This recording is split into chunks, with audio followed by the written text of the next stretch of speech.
여러분, 우리는 하나님의 예수 그리스도의 핏값으로 산 하나님의 자녀들입니다. 이 엄청난 우주, 이 대우주를 창조하신 하나님께서 이 우주의 티끌 먼지만도 못한 것 같은 우리를 그런 먼지로 여기지 아니하시고 하나님의 자녀로 삼아 주셨습니다. 하나님의 엄청난 사랑과 용서의 은혜를 받은 우리, 이 교회는 하나님의 용서와 사랑이 넘쳐나야 됩니다. 믿음으로 그렇게 은혜로 세워져야 합니다. 그리스도의 가정도 마찬가지입니다. 상처받고 분쟁하는 것이 아니라 용서하고 사랑하고 세워지고 하나님의 백성으로 세워져 가야 합니다. 그런데 그렇지 못한 걸 볼 때 무엇이 문제겠습니까? 우리의 병든 공동체의 원인은 과연 무엇일까요? 첫 번째, 바로 그 문제의 원인은 우리의 내면이 병들었기 때문입니다. 우리 안에 자리 잡고 있는 이기적인 욕심이 우리 안에서 활동하기 때문에 우리의 공동체에 분열이 있고 아픔이 있고 다툼이 있다는 것이죠. 문제의 근본은 상대방에 있고 남편과 아내에 있고 저 사람에게 있는 것이 아니라 내 안에 있는데 내 안에 육신의 욕심이 있기 때문에, 그것이 나를 주장하기 때문에 우리 가운데 분열과 아픔이 있다고 야고보는 진단하고 있습니다. 야고보서 4장 1절을 보십시오. 무엇 때문에 여러분 가운데 싸움이나 분쟁이 일어납니까? 여러분의 지체들 안에서 싸우고 있는 육신의 욕심에서 생기는 것이 아닙니까? 우리 교회 문제, 가정의 문제 중에 하나의 큰 문제가 뭐냐면 우리 안에 깊이 자리 잡고 있는 정욕, 개역 성경에는 정욕이라고 했습니다. 그런데 새 번역에서는 육신의 욕심이 문제다, 이렇게 설명하고 있습니다. 우리 안에 내면에 있는 아직도 해결되지 않는 육신의 욕심이 나를 이끌고 있기 때문에 우리의 삶 속에 하나님의 말씀대로 살아가지 못하고 있다는 사실입니다. 그렇다면 여러분, 야고보 사도가 말하고 있는 정욕 또는 육신의 욕심이란 구체적으로 무엇을 말하는 것일까요? 육신의 욕심은 영어로 보면 desire라고 욕망이라고 표현되어 있는데 헬라어 원문에는 헤도논이라는 말입니다. 헤도논이라는 것은 히도니즘, 다시 말해서 쾌락주의에서 파생된 단어가 이 바로 헤도논입니다. 쾌락주의. 여러분, 힐랍 철학에서 쾌락주의는 무엇입니까? 인간의 쾌락, 인간의 만족만이 최고의 선이다. 사람은 만족함, 쾌락을 추구하는 것이 가장 큰 선이다, 이렇게 생각하는 철학입니다. 이것과 육신의 욕성과 연결된다는 이야기입니다. 그래서 야고보 4장 1절에서 말하는 정욕, 육신의 욕심은 뭘 말하냐 하면 지금 우리 안에서, 교회 안에서, 가정에서 분쟁과 다툼과 아픔이 있고 상처를 주는 그 모든 원인이 뭐냐면 내 자신의 즐거움을 추구하는 나의 욕심에 있다라는 겁니다. 모든 분쟁의 원인은 외부나 저 사람이나 다른 사람에게 있는 것이 아니라 아직도 내 안에 있는, 여러분 안에 있는 나 자신을 만족시키고자 하는 그 이기적인 욕심, 나의 즐거움을 추구하는 나의 욕심이 내 안에서 나를 이끌고 있기 때문에 그렇다라고 말씀하고 있는 겁니다. 여러분, 이기적인 욕심, 이것은 예수님께서도 말씀하신 거예요. 예수님께서 마태복음과 누가복음에 씨 뿌리는 비유를 말씀하시는데, 이 씨 뿌리는 비유, 누가복음 8장에 보면 씨 뿌리는 비유가 나오는데요, 먼저 예수님께서 어떤 사람이 씨를 뿌리는데 그 복음의 씨앗, 믿음의 씨앗을 뿌렸는데 길가에 떨어진 씨앗이 있고, 그래서 길가 같은 마음이 있고, 돌짝밭에 떨어졌는데 돌짝밭 같은 마음이 있고, 가시덤불과 같은 마음이 있고, 옥토와 같은 마음이 있다고 합니다.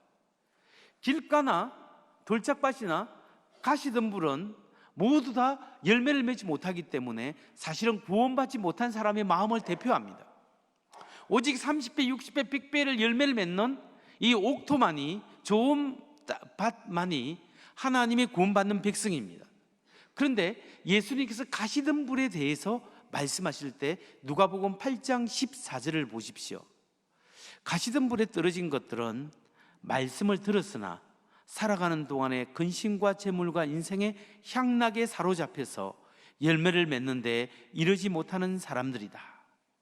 가시밭 등불과 같은 마음이 있는 사람인데, 이 사람은 예수를 믿는 같이 뿌리가 조금 내리긴 하지만 뭐가 있냐면 그게 근심이라는 가시덤불, 재물, 먹고 사는 문제, 인생의 향락이라는 문제가 덮어서 열매를 맺지 못해서 하나님의 백성이 되지 못하게 한다, 열매 맺지 못하게 한다, 이렇게 말합니다. 여기서 중요한 것은 인생의 향락에 사로잡혀서, 이 향락이라는 것이 쾌락인데, 이 쾌락이라는 단어가 헬라어로 딱 찾아보면 헤도논이라고 해서 육신의 욕심이라는 단어와 똑같은 단어예요.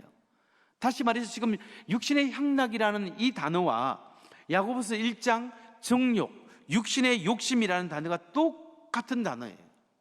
가시덤불과 같은 마음속의 핵심이 뭐냐면 걱정, 근심, 향락, 자신의 이기적인 욕심을 추구하는 마음, 그 마음 때문에 열매를 맺지 못하고 하나님의 은혜가 헛되게 버려질 수 있다는 걸 이야기합니다.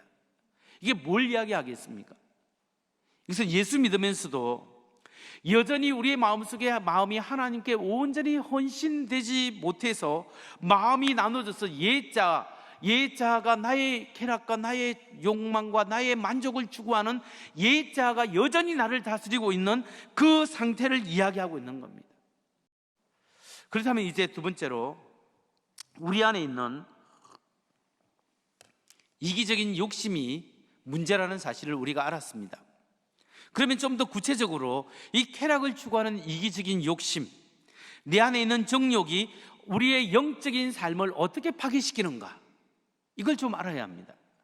여러분, 내 안에 있는 불신앙적인 요소를 가져오는 이 욕심이 어떤 불신앙적인 형태로 구체적으로 나타나겠습니까? 세 가지 형태로 나타납니다.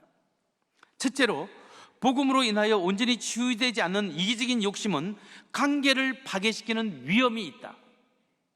항상 내 안에 그리스도 안에 죽어지지 않고 새롭게 변화되지 않는 나의 자아는 나를 파괴시킬 뿐만 아니라 다른 사람과의 관계에서 관계를 파괴시킬 위험 수준에까지 이르게 한다는 거예요. 여러분, 내 안에서 숨어서 있는 이기적인 욕심은 어떤 면에서는 마음으로 살인하는 자리까지 가고 다툼의 자리까지 나아가게 합니다. 야고보서 4장 2절 말씀을 보십시오. 여러분은 욕심을 부려도 얻지 못하면 살인을 하고 탐내어도 가지지 못하면 다투고 싸웁니다.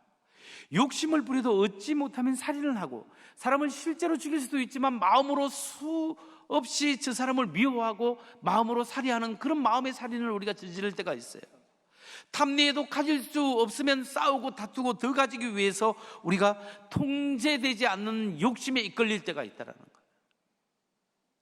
내 안에 있는 욕심은 통제가 되지 않습니다. 가졌으면 더 가지고, 성취했으면 더 성취하고, 한계가 없는 것이 우리 안의 마음이에요.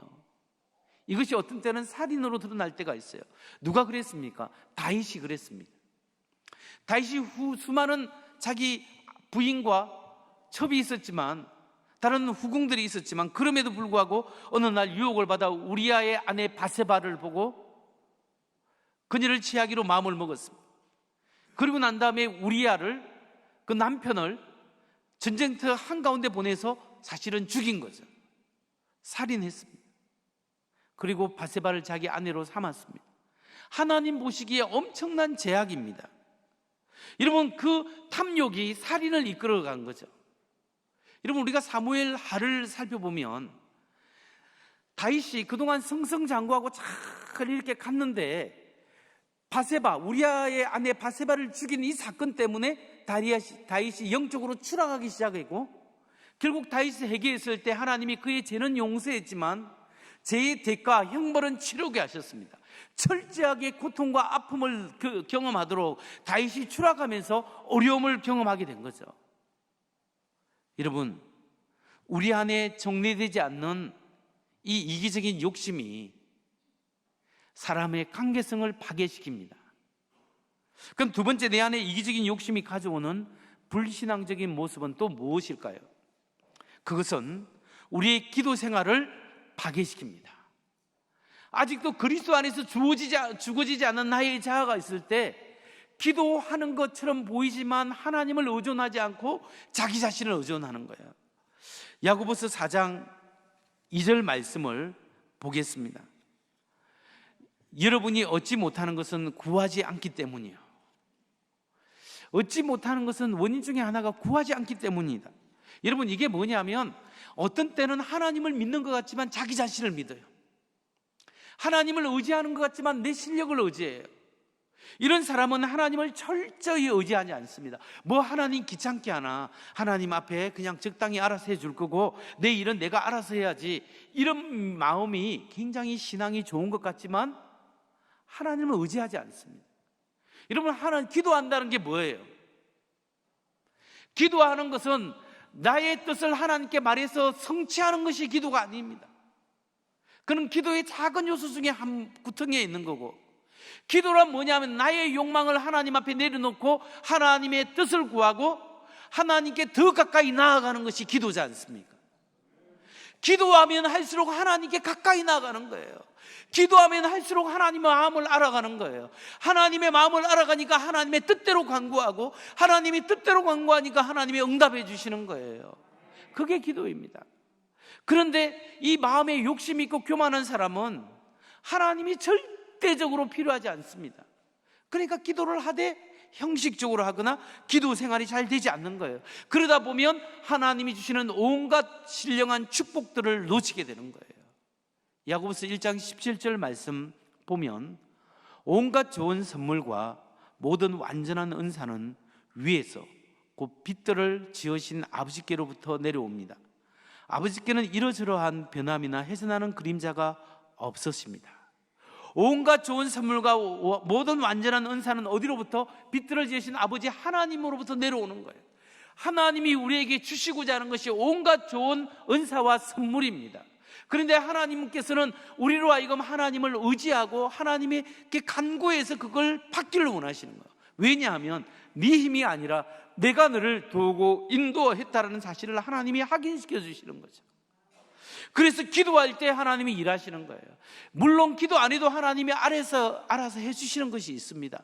그러나 그것은 평소에 하나님과 친밀하게 살아가는 사람의 이야기이죠. 우리가 하나님을 깊이 경외하고 살아갈 때 하나님을 의지하는 사람은 기도합니다. 그런데 우리 안에 욕심이 있는 사람은, 내 자아가 강한 사람은 기도하는 듯 하지만 기도하지 않는 거예요. 그래서 하나님의 은혜를 놓치게 되는 겁니다. 세 번째로, 인생의 향락을 추구하는 이기적인 욕심이 가져오는 불신앙적 형태는 뭐냐? 자기 만족을 추구하는 신앙은 잘못된 기도 생활, 잘못된 기도 생활을 하고 그것으로 인해서 하나님의 응답을 경험하지 못합니다. 기도는 이제 하는 거예요. 이기적인 욕심은 기도하는 사람이 있어요. 그러나 그 기도하는 것이 자기의 목표, 자기의 욕심을 놓고 기도할 때 하나님의 뜻이 아니라 자기의 뜻을 성취하기 위해서 기도할 때 하나님의 응답이 없는 거죠. 이게 야고보서 4장 3절 말씀에 보면 이걸 알 수 있습니다. 구하여도 얻지 못하는 것은 자기가 쾌락을 누리는데 쓰려고 잘못 구하기 때문입니다.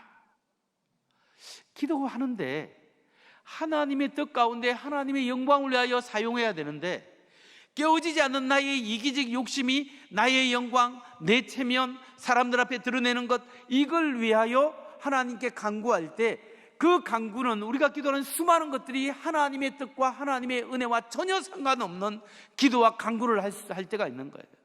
하나님을 믿지도 않고 의지하지 않는 사람이 내 일 잘 되게, 내 사업 잘 되게, 내 자녀 잘 되게 그렇게 기복적으로 기도할 수 있는 거예요. 그러면 하나님 믿는 사람은 그렇게 기도할 수 없냐? 하나님 믿는 사람도 그렇게 기도할 수 있어요. 하나님의 축복을 위하여 기도할 수 있습니다. 그러나 그 동기가 우리의 삶을 통하여 하나님의 은혜와 영광이 드러나게끔 하는 것과 내가 내 목표와 내 성취를 위하여 기복적으로 기도하는 것은 궁극적으로 다르다라는 거예요. 내 욕망을 만족시키려고 하는 욕심은 세 가지 형태로 나타나는데, 하나는 관계를 파괴시키고, 하나는 기도 생활을 단절시키고, 세 번째는 기도의 응답이 없다라는 거예요. 내 욕심을 채우기 위해서 기도할 때. 그렇다면 이제 우리 가정의 문제, 교회의 문제, 불화를 가져오고 공동체를 파괴를 시키는 이기적인 욕심, 이게 부정적인 것을 가져온다면 이걸 우리가 어떻게 해결해야 할까요? 어떻게 자기 만족을 추구하는 삶에서 하나님을 기쁘시게 하는 삶으로 나아갈 수 있겠습니까? 두 가지 방법이 있습니다. 먼저 하나는 자기 만족을 추구하는 것이 하나님 앞에 잘못된 것을 고백하고 회개하고 돌이키는 겁니다. 아직도 깨어지지 않고 아직도 하나님 앞에 죽어지지 않는 나의 육신의 소욕, 이걸 따르는 마음을 하나님 나를 불쌍히 여기시고 이 마음이 깨어지고 죽어져서 하나님의 뜻 가운데 살아갈 수 있도록 주님, 내가 돌이킵니다. 이 모든 잘못된 행태를 회개합니다. 주여 불쌍히 여겨 주옵소서. 하나님 앞에 회개하고 간구해야 한다는 거죠. 하나님 앞에, 하나님, 나의 이기적인 욕심, 내 영광을 추구하고 내 만족을 추구하는 이 나의 옛사람 죽었습니다. 주님 돌이킵니다. 주님 불쌍히 여겨 주옵소서. 이 고백이 먼저 있으시는 여러분 되시기 바랍니다. 이렇게 회개하고, 두 번째 방법은 하나님의 기쁨, 하나님의 기쁨을 추구하고 하나님의 은혜 가운데 온전히 잠기는 연습을 해야 합니다. 우리가 하나님의 우리 신앙생활하면서 나의 기쁨, 나의 만족을 추구하는 것이 아니라 하나님의 은혜 가운데 하나님의 은혜와 하나님의 기쁨에 잠기고 하나님의 은혜 안에 푹 빠지는 연습을 할 때 우리가 하나님의 인도하심과 은혜와 은총과 분쟁이 일어나지 않습니다. 그럼 여러분, 우리가 어떻게 하나님의 은혜 가운데 푹 잠길까요? 그것은 우리 안에 있는 옛사람, 옛사람은 나의 자아인데 예수 믿기 전에는 그것이 아직 하나님을 모르기 때문에 내 마음대로, 내 뜻대로, 내가 하고 싶은 대로 나의 만족을 위해 살아가는 옛사람이 있는데, 이게 예수님의 십자가의 피로 예수님이 죽을 때 나도 이 옛사람도 예수님과 함께 십자가에 못 박혀 죽었다고 성경은 선언하는 거예요. 갈라디아서 6장 4절에 그리스도 예수의 사람은 그 전과 함께 육신을 십자가에 못 박았느니라. 갈라디아서 2장 20절, 내가 그리스도와 함께 십자가에 못 박혔나니, 이렇게 말씀하고 있는 게 뭐냐면, 나의 옛자가가 예수님께서 나를 위하여 2000년 전에 십자가에 못 박혀 죽을 때 내 마음대로 살아가던 나, 내 뜻대로 살아가던 나도 예수와 함께 죽었다고 이야기합니다. 그럼 이제 여러분은 예수님 때문에 살아난 게 있어요.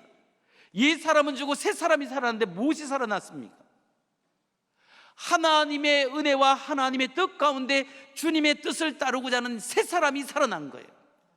그래서 오늘 여러분이 인정해야 될 게 뭐냐면, 나의 옛자는 예수님과 함께 죽었습니다. 그리고 나는 이제 부활했습니다. 나의 새로운 자아가 살아났습니다. 새롭게 성령과 주님과 더불어 살아가고자 하는 새로운 소욕이 살아났습니다. 주님, 이 새로운 소욕이 살았습니다. 이걸 고백해야 합니다. 다윗은 자신의 인생 속에서 하나님을 갈망했습니다. 그때 참된 만족이 있다고 고백하는 거예요. 시편 42편 1, 2절입니다. 다윗의 고백이, 하나님이여, 사슴이 시냇물을 찾기에 칼급한같이 내 영혼이 주를 찾기에 칼급하나이다. 내 영혼이 하나님 곧 생존하시는 하나님을 갈망하나니 내가 어느 때에 나아가서 하나님 앞에 배울고. 다윗이 그 어려움 속에서 하나님을 갈망하는 모습, 그 속에 참된 기쁨이 있다라는 거예요. 뿐만 아니라 시편 63편 1절, 다윗의 시, 유다 광야에 있을 때, 유다 광야에 쫓겨서 있을 때, 하나님이여, 주는 나의 하나님이시라. 내가 간절히 주를 찾되 물이 없어 마르고 공핍한 땅에서 내 영혼이 주를 갈망하며 내 육체가 주를 앙모하나이다. 우리가 하나님을 앙모하고 하나님을 갈망할 때 이것으로부터 주어지는 하나님의 영적인 만족과 은혜가 하나님으로부터 공급되어진다는 사실을 믿으시기 바랍니다. 오늘 결단해야 됩니다. 나의 옛사람은 죽었습니다. 이제 새로운 자아가 하나님을 갈망합니다. 주님을 갈망하고 하나님의 안에 푹 잠겨 살길 원합니다. 이 은혜가 우리 속에 있을 때 하나님의 은혜 속에 하나님을 인하여 기뻐하고 하나님 때문에 기뻐할 수 있는 거예요. 미국의 유명한 설교자 중에 존 파이프 목사님이 있는데요, 이 목사님이 여기에 관련된 중요한 말을 해서 제가 인용합니다. 존 파이프 목사님은 사람의 최고의 목적은 하나님을 영원히 즐거워함으로써 하나님께 영광을 돌리는 것이다. 사람의 최고의 목적은 궁극적으로 하나님께 영광을 돌리는 것인데, 그 방법이 뭐냐면 하나님을 즐거워하는 것. 하나님을 영원히, 어제나 오늘이나 내일이나 하나님 감사합니다, 하나님 기쁩니다, 하나님 기뻐합니다. 하나님을 바라보면서 하나님을 기뻐할 때 내 영혼에 만족이 있고 하나님의 영광이 드러난다는 거예요. 여러분, 하나님이 그 하나님의 은혜 가운데 잠겨서 하나님의 은혜로 살아갈 때 내 안에 있는 이기적인 욕심이 나도 모르게 녹아져 없어지고, 하나님의 은혜가 나를 다스리시고, 하나님의 은혜 때문에 환경이 어떠하든지 간에 감사합니다. 하나님 감사합니다. 하나님이 부족한 사람이 많이 이룬 것 없지만 하나님이 영광 받아 주옵소서 할 때, 하나님이 사랑하는 내 아들아, 내 딸아, 내가 늘 기뻐한다, 내가 너로 인하여 기뻐하노라, 이 음성을 듣고 사겨가는 여러분 되시길 주의 이름으로 축원합니다. 말씀을 마칩니다. 여러분, 정말 행복한 크리스찬이 되고 싶습니까? 크리스찬으로 정말 행복하게 살기를 원하십니까? 그러면 행복이 무엇인가를 알아야 합니다. 전에도 제가 한번 설명했지만, 행복에 관해서 깊이 연구한 심리학자 중에 한 사람이 마틴 세리그맨입니다. 이 세리그맨의 연구에 의하면 미국에서 베이비 부모 세대는 신세대입니다. 미국의 신세대들과 그 부모 세대들, 구세대들을 비교해 봤는데, 이 물질력 여유도 있고 생활의 환경이 안정된 신세대들이 자기 부모 세대들에 비해서 정신적 질환이나 우울증이 10배가 심했대요. 그래서 왜 신세대들이 우울증이나 정신질환이 10배나 심할까? 조사를 해보니까 옛날 구세대의 특징은 자기의 삶이 중요하지만 가족이 중요한 거예요. 내 아들, 딸들을 어떻게 잘 먹이고 교육시킬 것인가, 여기에 헌신을 했답니다. 뿐만 아니라 이 구세대들은 교회에서 하나님의 일을 감당하고 복음 전하고 세계 선교하는데 어떻게 하면 헌신할 수 있을까, 그렇게 기도하고 노력했다는, 하나님의 일을 하나님의 뜻 가운데 살아가기 헌신했답니다. 뿐만 아니라 가정이 중요하고 교회가 중요했고 국가가 중요했다는, 이 미국이 위대한 일을 하게 하옵소서, 위대한 나라가 되게 하옵소서, 그렇게 국가를 위해서 헌신하고 기도했답니다. 그렇게 살아갈 때 우울증이나 정신질환이 없어요. 인생의 진정한 행복은 나의 이기적인 욕심, 나를 만족시키는 여기에만 있지 않다라는 거예요. 진정한 인생의 행복은 나의 자신의 욕구와 욕망을 넘어서 가정과 하나님 나라를 위하여, 하나님의 비전에 나보다 더 큰 것에 큰 의미, 큰 목적에 헌신하고 그걸 위하여 살아갈 때, 가정은 자녀들을 위하여, 교회를 위하여, 이 하나님의 나라의 선교를 위하여, 하나님의 뜻이 이 땅에 이루어지는 그것을 위하여 내가 할 수 있는 봉사와 헌신을 감당해 나갈 때, 이 사람이 더 만족하고 정신적으로 건강하고 더 행복감을 느낄 수 있다는 사실이에요. 여러분, 오늘 나의 못난 자, 이기적인 욕심은 제약 가운데 자꾸 나만 바라보고 내 욕구를 바라보고 내 만족, 내 말 좀 들으라고 서로에게 요구합니다. 그러나 변화된 하나님의 사람들은, 아, 내가 이렇게 부족한 사람이구나, 나는 죽고 주가 사시는구나, 주님 나를 인도해 주세요. 내가 실수하기 쉽지만 하나님 은혜 가운데 자꾸 집어넣습니다. 주님을 갈망합니다. 하나님을 원합니다. 더 원합니다. 주여 나를 인도해 주세요. 주께 가까이, 더 가까이 나가기를 원합니다. 하나님의 은혜에 잠기기를 원합니다 라고 하는 사람들은 나의 연약함과 제약이 있기 때문에 십자가 사랑과 은혜로 용납하고 용서하고 함께하고 서로 화합하여 하나님의 공동체를 이루어 가게 되는 줄 믿으시기 바랍니다. 주님을 갈망하십시오. 하나님을 인하여 기뻐하십시오. 주께 가까이, 더 가까이 나아가십시오. 그럴 때 하나님이 여러분 마음을 만지시고 영혼을 변화시켜서 주여 이 못난 이 제약이 사라지게 하시고 욕심이 사라지게 하시고 하나님으로 충만하게 하여 주옵소서. 기도하시기 바랍니다.